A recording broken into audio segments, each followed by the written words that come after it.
요한이시라는 설교 제목으로 하나님의 말씀 증언하실 때 큰 은혜 받으시기 바랍니다. 아멘. 내 영혼이 잘된같이 네가 범사에 잘되고 강건하기를 내가 간구하노라. 아멘.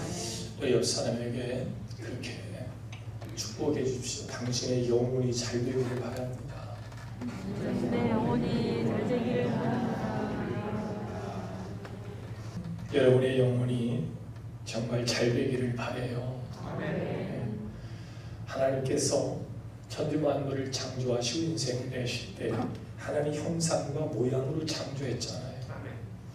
그리고 신 권세는 동산의 모든 만물을 다스리고 정복하고 생육하고 번성 땅에 충만하게 하는 권세를 하나님이 주신 거예요. 이 죄가 들어와서 그 권세를 다 놓치게 된 겁니다. 그걸 다시 회복하게 하는 일들로 예수가 이 땅에 오셨고 아멘. 우리의 죄의 문제를 해결하셨고 아멘. 그래서 영혼이 잘되고 그래서 잘된 영혼으로 다스리니까 다스려지죠. 범사가 잘되고 스트레스 없으니까 강건해지고 아멘. 그런 축복이 저와 여러분과 또 여러분이 그렇게 준비한 신앙의 유산으로 다음 세대 아니 수천들까지 영혼이 잘된 자 범사가 잘되고 강건한 축복이 이어지기를 주의 이름으로 축원합니다. 여러분의 가정과 또 일반 친척들이 또 우리 임마누엘 교회를 통해서 우리 지역사회가 하나님의 은혜 안에서 보호받기를 주의 이름으로 축원합니다. 이스라엘 네 번째 사사인 도브라는 전쟁에서의 승리 이후에 하나님의 백성들에게 이런 축복의 메시지를 선포합니다. 여호와여 주의 대적은 다 이와 같이 망하게 하시고 주를 대적하는 자는 당연히 망하죠. 아멘. 빛과 어둠이 공존할 수 없지요. 주님의 권세를 가진 자는 어둠을 이기는 줄 믿습니다. 아멘. 복음이 들어가는 곳마다 귀신이 물러가고 가난이 물러가고 질병이 떠나가고 아멘. 흥황케 하셨던 일들이 사실이니까요. 아멘. 도브라 선자가 이야기한 겁니다. 주여 주의 대적은 다 이와 같이 망하게 하시고 주를 사랑하는 자는 해가 힘있게 도둑같게 하옵소서. 아멘. 흥하는 길과 망하는 길이 우리 앞에 있어요. 신명기 30장 15절 말씀 보면 보라 내가 오늘날 생명과 복과 사망과 화를 내 앞에 두었도다. 아멘. 중세 때 유럽은 우리가 꿈꾸는 그런 나라가 됐어요. 초대교회에 하나님께서 믿음의 사람들을 세워서 하나님 나라가 확장이 되어 가는데 성령을 받고 그 권능으로 복음을 전하자 베드로가 앉은 배를 일으키고 아멘. 죽은 자가 살아나고 질병이 떠나가면서 주께서 구원받을 자를 날마다 더하게 하시는 거예요. 교회가 꽉 찹니다. 그 하나님의 복음의 역사가 유럽으로 넘어가잖아요. 유럽으로 넘어가서 하나님이 정말 주께서 구원받을 사람을 날마다 더하게 하시는 중에 게르만족들이 이동을 하고 그들이 개종을 하면서 유럽이 복음화의 역사가 막 왕성하게 일어나요. 그런데 그렇게 복음의 숲을 이루었던 유럽이 이 사사기의 패턴과 똑같습니다. 복음이 들어가면 하나님 권세로 어둠의 영은 떠나가고 영혼이 잘된 같이 범사가 잘 되고 강건한 축복을 받거든요. 근데 문제는 그 이후가 문제예요. 등 따숩고 배부르니까 이제는 무엇을 먹을까, 무엇을 마실까, 무엇을 누릴까 영적인 관심보다는 육적인 관심의 사람들이 하나님이 교회적 사명을 준 것을 잃어버리는 거예요. 그래서 누가 더 큰 자인가, 누가 더 높은 자인가, 성령받 이전에 예수님의 제자들이 싸웠던 것처럼 이 선권 문제로 중세는 타락의 길로 갑니다. 결국 그들은 자기 소견에 오른 대로 삶을 살기 시작해요. 하나님의 역사 안에서 위대한 역사를 만들어 가야 할 지도자들이 타락하기 시작합니다. 사사기의 패턴과 똑같다. 등따스고 배부르면 그들이 자기 소견에 오른 대로 살다가 망하죠. 하나님 그들을 버릴 수가 없어서 채찍을 들고 찾아가십니다. 그러면 그들이 하나님의 경고와 채찍에 맞아서 돌이켜 회개하고 돌아서면 하나님 다시 그들을 사사들을 세워서 구원하시고 다시 영혼이 달빈같이 범사가 잘되고 강건한 자로 그들에게 복을 주십니다. 근데 그들에게 그 어마어마한 타락의 역사가 저는 흑사병으로 왔다고 저는 그렇게 생각을 하는 사람이에요. 지난 수요일에도 잠시 우리가 하나님 말씀을 나눴습니다만 이 세계적 팬데믹 사건에 누구도 하나님의 말씀으로 해석을 해준 사람이 없어요. 누구도 하나님의 말씀으로 이 상황을 해석하려 하지 않습니다. 세상은 여러분 인정하듯이 전쟁 중이에요. 우리는 보따리 싸들고 피난 갈 사람이 아니고 이 전쟁 중에 영적인 군사가 되어서 싸워 이겨야 할 사명을 가진 자인 줄로 믿습니다. 사명 내려놓고 교회 문 닫아놓고 다 피난 행렬에 빠져요. 전쟁은 누가 하는 겁니까? 주의 군사들이 성령이 임하시면 권능을 받고 하나님의 확장을 위해서 일해야 할 사람들이 하나님의 말씀으로 이 현 상황을 해석하려 하지 않습니다. 다 뉴스에 귀를 기울이는 거예요. 뉴스에 하나님의 말씀을 들으려 하지 않습니다. 이유가 뭡니까? 교권을 잃어버렸기 때문 아닙니까? 중세질라는 교권을 잃어버렸습니다. 누가 큰 자냐와의 그 싸움에 결국 백성은 죽어갑니다. 영혼이 잘 되어야 되는데 영이 전부 다 죽습니다. 면죄부를 팔아서 그 돈으로 목적 사업을 이루고 성경에도 없는 도저히 요즘 사일 이단들이 하는 일들을 아무렇지도 않게끔 그들이 합니다. 아직도 중세 역사병이 어디부터 어떻게 시작했는지 잘 모릅니다. 유럽 인구의 3분의 1이 죽습니다. 질병을 가지고 있는 자들이 교회에 가면 치료를 받고 나음을 받아야 되는데 오히려 교회에 가서 죽습니다. 더 이상 교구원을 인정하려 하지 않습니다. 복음의 저항이 일어납니다. 200년 동안 복음의 능력이 완전히 유럽에서 빠져나갑니다. 그 3분의 1을 채고 가는 기간 200년 걸렸어요. 그러니까 할아버지 10대조 할아버지 때 있었던 사건이 200여 년 동안 그 역사가 계속. 더 이상 사제 신부들의 이야기가 설득력이 없습니다. 너무나 작아세우고 르네상스, 인문학, 인본주의가 창궐하기 시작합니다.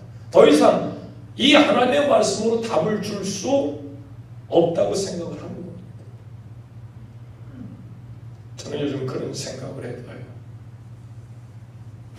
대한민국은 다행히 상대적 비교에 의해서 많은 사람이 죽진 않았지만 적지 않은 사람이 240명이 죽었어요. 이거 혹시 하나님이 때리시는 매가 아닐까? 제가 임마누엘 교회 2010년도 벌써 10년이 됐네. 저는 다른 목사들과 좀 다른 것이 있다면 부흥회를 다니면서 우리나라에 전역에 있는 여러 교회들을 다 가보는 거예요. 그러면서 그때 깨닫는 것이 벌써 10년 전입니다. 앞으로 10년 후쯤 우리가 상상할 수 없는 일들을 경험하게 될 거다. 그때 많은 분들이 저를 직접 찾아와서 그랬어요. 목사님, 좋은 얘기만 해주십시오. 앞으로 10년에 무슨 일이 어떻게 벌을지 모르는데 예단해서 어려운 얘기 하지 마시고 그냥 좋은 얘기만 해주십시오. 근데 10년이 지나고 보니 그냥 제 이야기가 기우였으면 괜찮았을 텐데 어쩌면 그렇게 딱 맞아 떨어지는 일들을 우리가 경험하고 있는 거죠. 생전 경험 못한 일들을 우리가 경험하고 있는 거예요. 혹시 이 일이 유럽이 경험했던 하나님의 떼이시는 매는 아닐까? 이런 생각을 요즘 아주 불안한 마음을 가지고 제가 갖고 있어요. 저보다는 5장 마지막 말씀 가운데서 죄의 대적은 다 이와 같이 망하게 될 것이고 하나님을 사랑하는 자는 해가 힘있게 도둠같이 그렇게 하옵소서 그러면서 전쟁을 마쳤는데 근데 그 다음 세대에 또 이스라엘 백성들은 망할 수밖에 없는 구조로 가는 거예요. 6장 1절 보세요. 하나님께 7년 동안 이스라엘을 미디안의 손에 붙이셨다 그랬습니다. 2절 보면 이스라엘 백성들이 미디안과의 전쟁에서 패하고 이로 인해서 자기 집, 자기 땅에 살 수가 없어요. 그래서 자기 집 놔두고 산에 돌아가서 굴을 파고 연명하는 거예요. 자기 가족을 보호하고 살리기 위해서. 3절 4절 보세요. 10월경에 그들이 파종을 해서 그들이 곡식을 거둬들이게 되면 이 메뚜기 때와 같이 약탈자들이 몰려와서 곡식뿐만 아니고 소나 양이나 낙이 가리지 않고 모든 걸 전부 다 뺏어갑니다. 꼭 우리가 일제 때 경험했던 것처럼 말이죠. 그 당시 태어난 사람은 이유도 모르고 주권을 잃은 부모 밑에서 나라 잃은 슬픔 속에서 살아가는 거예요. 역사는 하나님이 주관하시는 줄 믿으시기 바랍니다. 흥망성쇠가 주님의 주권에 달려있고 생사복이 주님의 주권 안에 있다는 우리가 정말 정신 차려서 예수 믿어야 됩니다. 이 사사기의 패턴 그대로 자기 소견에 오른 대로 세상을 살고 조건은 권위를 잃어버리고 복음은 더 이상 능력을 갖지 못했던 중세와 같이 죄의 대적은 전부 다 망해야 되는데 주를 사랑하는 자는 해가 힘있게 돋아야 되는데 이들은 지금 메뚜기 떼와 같은 약탈자들에 의해서 산에 가서 굴을 파고 숨어서 결국 연명해야만 하는 그런 삶. 5절 마지막에 그들이 그 땅에 들어와 멸하려 하니 이제는 남겨진 목숨마저도 부지하기 힘든 그런 상황이 도래합니다. 철저히 지금 망해가고 있는 거예요. 그럼 이런 질문을 할 수 있을 겁니다. 하나님의 백성이 이스라엘 어떻게 이렇게 망할 수 있느냐? 예수 믿고 구원받고 영혼이 잘된 같이 범사가 잘되고 강건한 자로 가야 되는데 왜 우리가 이렇게 사사기의 패턴과 같이 몰락했던 중세 유럽과 같이 왜 이렇게 망하는 구조로 가게 되는가? 6장 1절 말씀은 그 이유에 대해서 이렇게 얘기합니다. 이스라엘 자손이 또 여호와의 목전에 악을 행하였으므로 세상의 빛과 소금의 사명을 감당해야 할 교회는 더 이상 그 사명을 감당 못하고 있습니다. 예수님은 마지막 돌아가시기 전에 그 제자에게 무릎을 꿇었습니다. 그들의 발을 씻기시면서 인자가 온 것은 섬김을 받으려 한 것이 아니고 섬기려 온 거예요. 그러면 하나님 나라 확장을 위해서 교회적 사명을 감당하라고 우리에게 요청하고 있는데 오늘 우리 지도자들의 모습을 보세요. 섬기는 자의 모습입니까? 하나님의 말씀은 다 잊어버리고 어떻게 하면 높은 곳에 서서 추앙을 받고 인정받는 사람의 삶을 살까? 결국 중세는 그렇게 흑사병으로 무너집니다. 이 세대가 제못되고 하나님은 그런 중에도 그들을 사랑하셔서 마틴 루터, 멜랑톤, 주빈그리 깔베 이런 종교 개혁자들을 통해서 새로운 역사, 프로테스탄트 그 뜻은 대항하는 자, 그 무너진 교권, 수출인 교권을 다시 예수님의 리더십으로, 섬김의 리더십으로 다시 세우기 위하여 오직 복음으로, 오직 성령으로 그들은 다시 새로운 기치를 가지고 노력을 꿇고 그렇게 복음의 확장을 위해서 다시 일어서게 됩니다. 예, 여러분이 인정하든 인정하지 않든 간에 한국교회는 다시 세워져야 합니다. 교권은 무너졌습니다. 이런 어마어마한 시대에 성경으로 해석을 해줘야 될 것 아닙니까?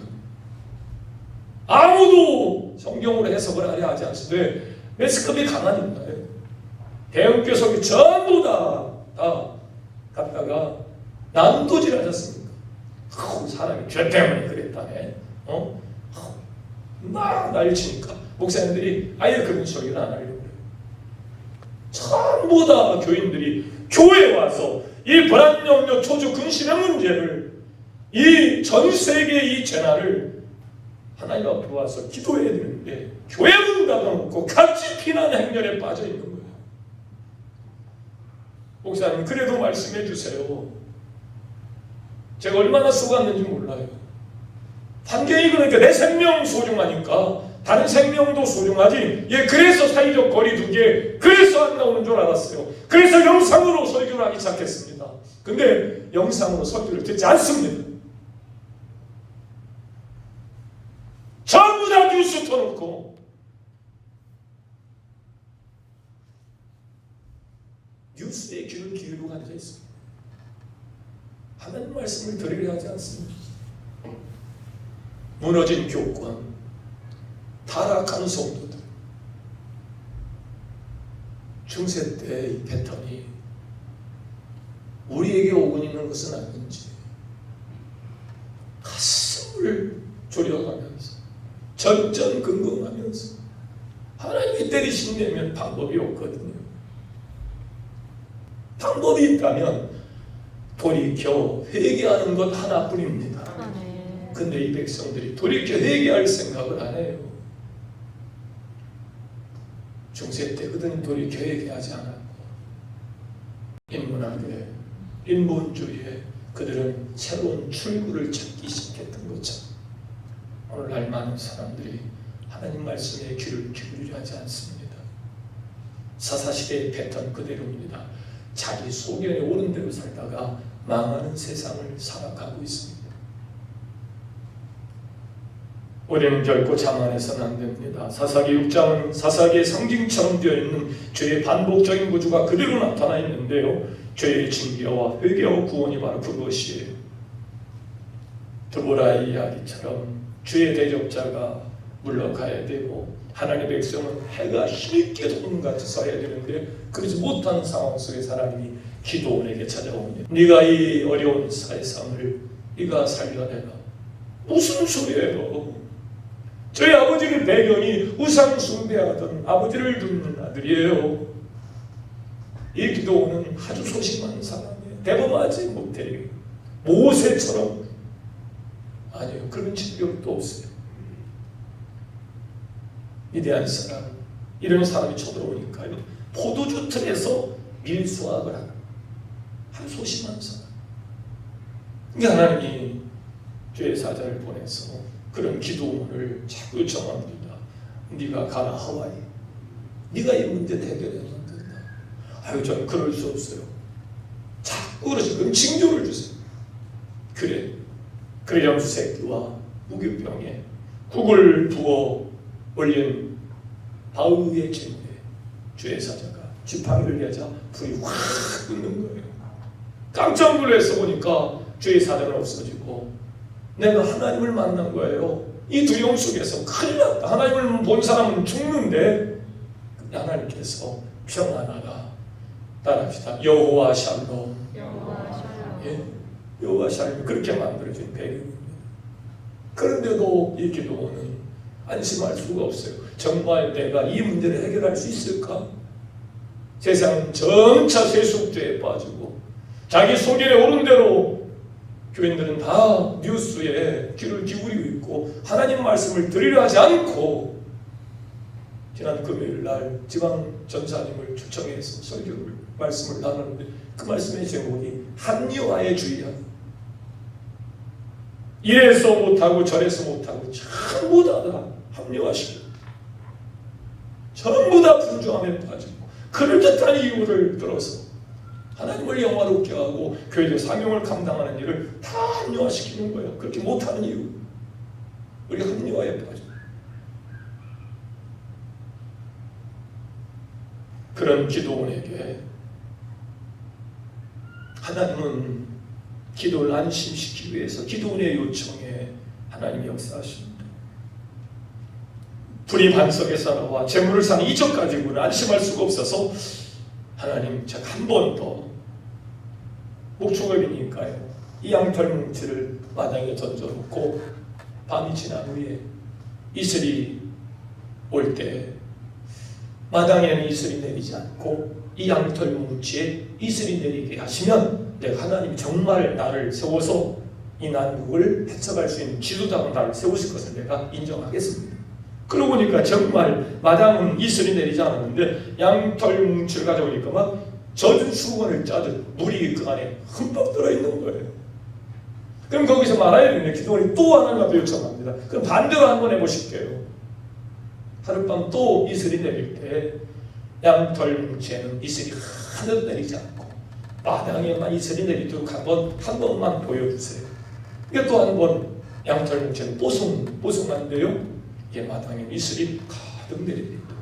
하나님 그와 함께 한다는 사실을 아주 확신하에 믿도록 하나님이 역사하신 거예요.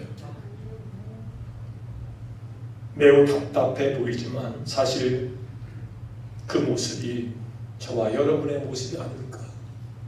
여러 징조를 봐도 이 사사기의 패턴과 똑같이 돌아가는 세상, 중세 때 경험했던 일들 똑같이 우리가 경험하고 있는데 뭐 더 표징을 보여달라고 하는지, 돌이켜 회개할 것밖에 없는 우리가 무엇 또 다른 표징을 보여달라고 하는지. 그래서 아직도 염려가 가시지 않은 이 기도원에게 하나님이 먼저 제안합니다. 네가 아직도 좀 쩝쩝하고 의심하고 있는데 내 얘기를 잘 들어라.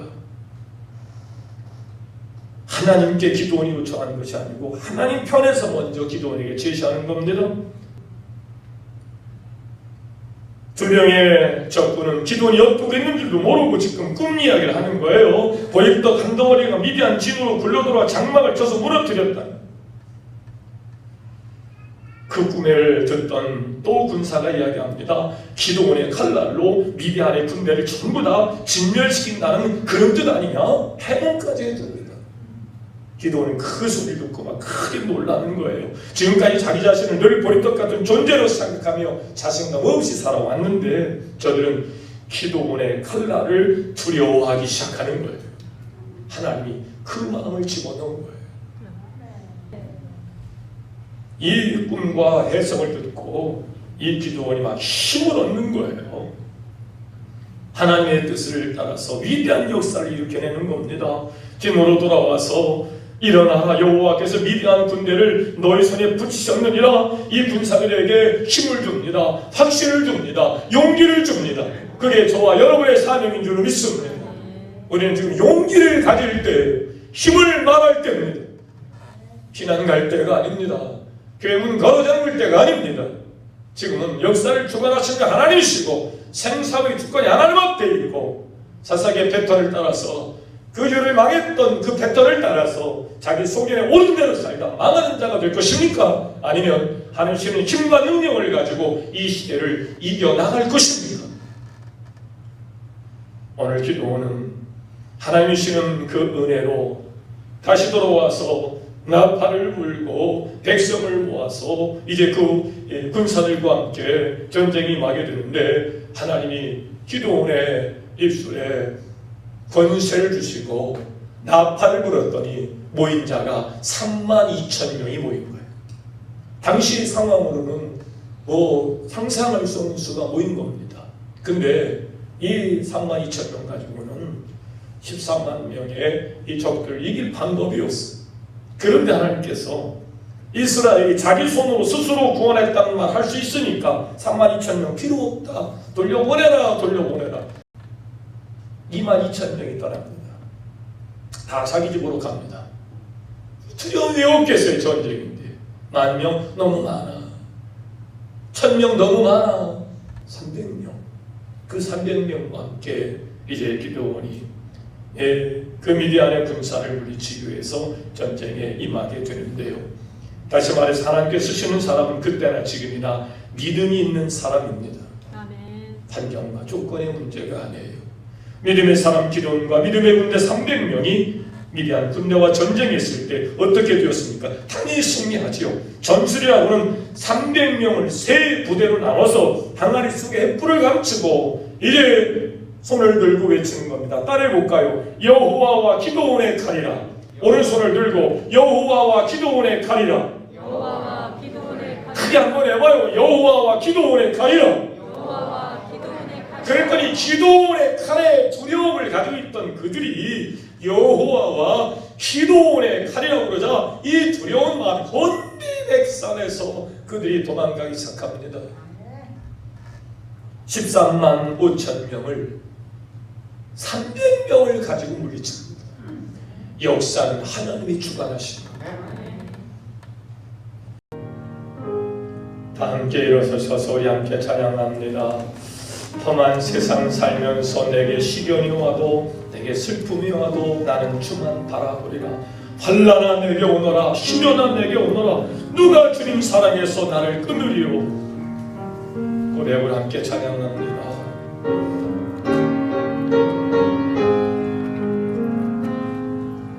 험한 세상 살면서 내게 시련이 와도 내게 슬픔이 와도 나는 주만 보리라. 오는 사자와 같이 저 마음이 나를 삼키려 나를 유혹하지만 주가 나를 지키리. 환난아 환난아 내게 오너라. 시련아 내게 오너라. 누가 주님 사랑해서 나를 끊으리요. 나는 괴로움 없겠네. 주가 나와 함께 나를 인도하시니 나는 주만 따르리. 환난아 웃음 들고 환난아 내게 오너라. 시련아 내게 오너라. 누가 주님 사랑해서 나를 끊으리요.